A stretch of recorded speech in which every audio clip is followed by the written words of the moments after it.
Hi, I'm Sara Largen. I'm a pediatrician with St. Vincent's.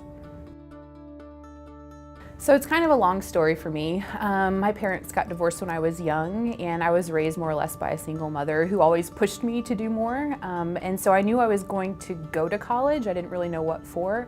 And so I attended the University of North Florida here in Jacksonville, and I graduated with a degree in biology. And my advisor encouraged me on a whim to just kind of try an elective in healthcare. And so I took an elective in anatomy and physiology and fell in love with it.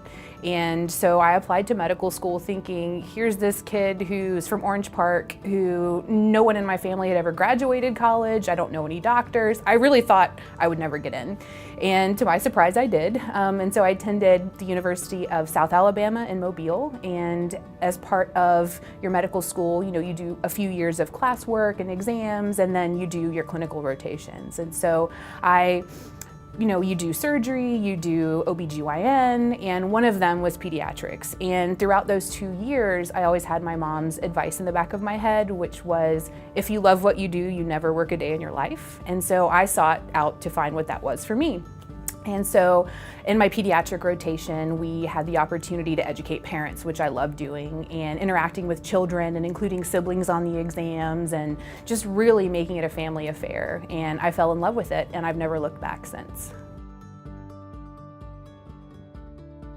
When people bring their children to the doctor, they have their fears, their kids have fears, and our job is to establish that relationship with them and to make them feel comfortable when they come to the doctor.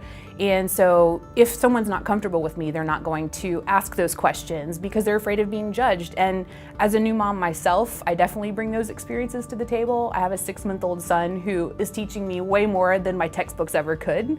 And so I definitely bring that to the table and share the doctor answer, but also the mom answer, and just be real with families. And I find in doing that, people are way more comfortable, and you build that rapport, and people, just open up, and it's a wonderful thing. Being a new mom, a lot of my activities goes, towards raising my son Matthew, but in my personal life, my husband and I, we like to go kayaking and spend time at the beach, and I'm trying to learn how to golf, but it's amazingly frustrating, but just spending time with family and remembering that those are the important things.